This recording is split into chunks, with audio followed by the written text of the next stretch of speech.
இயேசு கிறிஸ்துவில் எனக்கு பிரியமான சகோதர சகோதரிகளே, பொதுவாக பெரும் பதவிகளில் இருப்பவர்கள், அரசியலில் இருப்பவர்கள், தொழிலதிபர்கள் ஒரு மனிதனின் தேவை முடிந்தவுடனே அந்த மனிதனை தூக்கி எறிந்து விடுகிறார்கள்.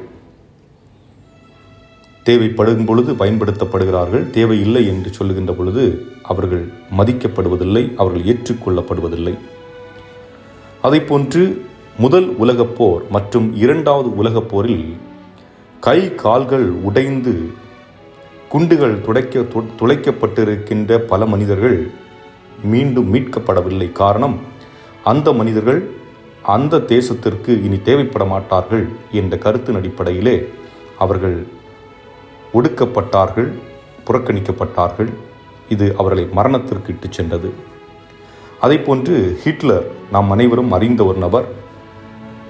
இவரை பொறுத்தவரை ஒரு மனிதன் வலுவற்றவனாக இருக்கின்றான், உடல் ஊனமற்றவனாக இருக்கின்றான் என்றால் அவன் வாழ தகுதியற்றவன் என்பது பொருள். அதே போன்றுதான் நாசி கேம்ப்களில், அதாவது கான்சன்ட்ரேஷன் கேம்ப், இங்கேயெல்லாம் அழைத்து வரப்பட்ட குழந்தைகளும் பெண்களும் முதியவர்களும் முதலாவதாக கொல்லப்பட்டார்கள். காரணம், அவர்கள் வலுவற்றவர்கள், அவர்களால் எந்த பணியும் இவர்களுக்கு ஏற்றது போல் செய்து கொடுக்க முடியாது என்பதற்காக அவர்களை கொலை செய்தார்கள்.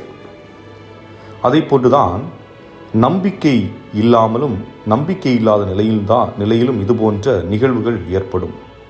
இதைத்தான் இந்த முதல் வாசகம் சாலமோன் ஞானம் 2ஆம் அதிகாரம் வசனம் 1 மற்றும் 12 22 வரை பார்க்க முடிகிறது.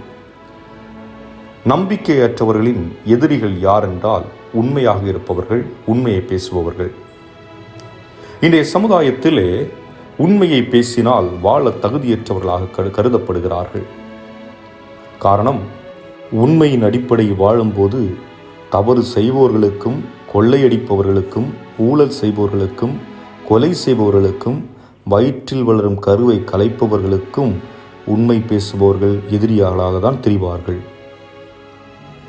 இயற்கையை அழிக்கக்கூடாது, பேணி காக்க வேண்டும் என்று பேசுபவர்கள் எல்லாம் எதிரிகளாக தெரிவார்கள்.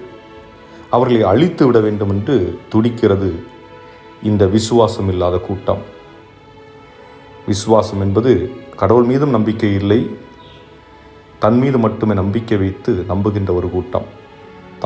தன்னால் தான் செய்ய முடியும் என்று தன் மீது நம்பிக்கை கொண்டு வாழுகின்ற கூட்டம் இந்த சமூகத்தை பற்றியோ, பிற மனிதர்களை பற்றியோ, இயற்கையை பற்றியோ பெரிதாக அக்கறை எடுத்துக்கொள்ள மாட்டார்கள். இதைத்தான் இயேசுவுக்கும் செய்கிறார்கள். அவர் அனைத்து அரசையும், துறவரத்தையும், பரிசேயர்களையும், சட்ட வல்லுநர்களையும், தலைமை குருக்களையும் கேள்வி கேட்கின்றார். இவர் நல்லவராக இருப்பதால் அவர்களுக்கு அவரை பிடிக்கவில்லை. ஆகவே இயேசுவை கொலை செய்வதற்கு தேடுகிறார்கள். ஏன் இவர்கள் இவ்வாறு செய்கிறார்கள் என்று சாலமோன் ஞானம் 2ஆம் அதிகாரம் 22ஆம் வசனம் கூறுகிறது. கடவுளின் மறைவான திட்டங்களை அறியவில்லை.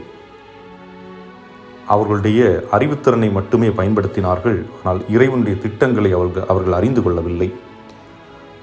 தூய வாழ்வுக்கு கைமாறு உண்டு என்று அவர்கள் நம்பவில்லை. அதாவது நீதியோடு நேர்மையோடு வாழுகின்ற பொழுது அதற்கு கைமாறு உண்டு என்பதை அவர்கள் நம்பவில்லை. மாசற்றவர்களுக்கு பரிசு கிடைக்கும் என்பதை உய்த்துணரவில்லை. இன்றைய நற்செய்தி யோவான் அதிகாரம் 7 இறைவார்த்தை 1 முதல் 2 மற்றும் 10 மற்றும் 25 முதல் 30 முடிய பார்க்கின்ற பொழுது, இயேசுவை கொலை செய்ய பல இடங்களில் தலைமை குருக்கள், பரிசேயரின் ஆட்கள் தேடிக்கொண்டிருக்கின்றார்கள். இயேசுவுக்கு தெரியும் தான் கொலை செய்யப்பட போகிறோம் என்று. ஆகவே அவர் மறைவாக அந்த விழாவிற்கு செல்கின்றார். அங்கே போதிக்கின்றார். அவருடைய போதனையை கேட்டவர்கள் மத்தியிலே நல்லவர்களும் இருந்தார்கள். அதாவது இயேசுவின் போதனையை, வாழ்வை பாராட்டியவர்கள். இயேசுவை நல்லவர் என்று சொன்ன மக்களும் இருந்தார்கள்.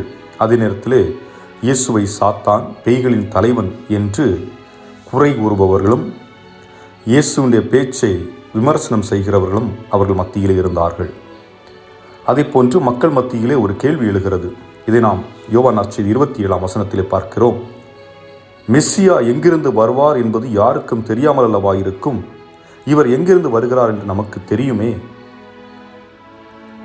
இவர்கள் தெரியும் என்று சொல்வது இயேசுவின் பிறப்பிடம், அவர் தாய் யார், தந்தை யார், இயேசு ஒரு மனிதராக அவர்களுக்கு தெரியும். அதைவிட மேலாக இயேசுவை பற்றி என்ன தெரியும்?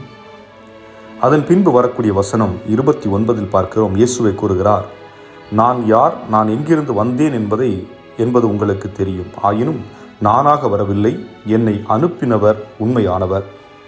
அவரை உங்களுக்கு தெரியாது, எனக்கு அவரை தெரியும். நான் அவரிடமிருந்து வருகிறேன், என்னை அனுப்பினவர் அவரே. இது சற்று குழப்பமாக தான் இருக்கும்.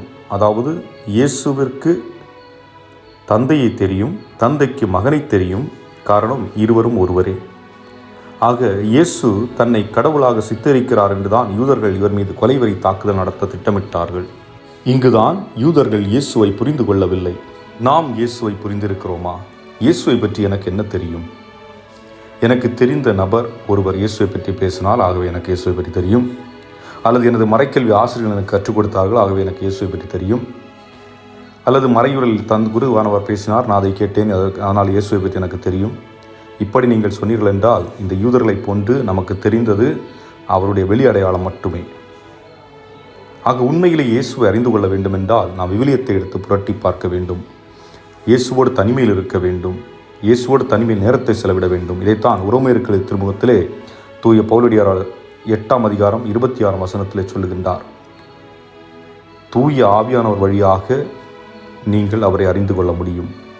ஆக இயேசு தன்னை தூய ஆவின் வழியாக நமக்கு வெளிப்படுத்துவார். அதற்கு நாம் நமது நேரத்தை அவருக்கு கொடுக்க வேண்டும். ஆகவே அன்புக்குரியவர்களே, இயேசுவை நம்புவோம். அவரே கடவுள், அவரே நமது ஆண்டவர், அவரே நமது மீட்பர். அவரையன்றி நமக்கு வேறு எவரும் இல்லை. இயேசுவுக்கே புகழ். இறைவன் உங்களை நிறைவாக ஆசீர்வதிப்பாராக. ஆமென்.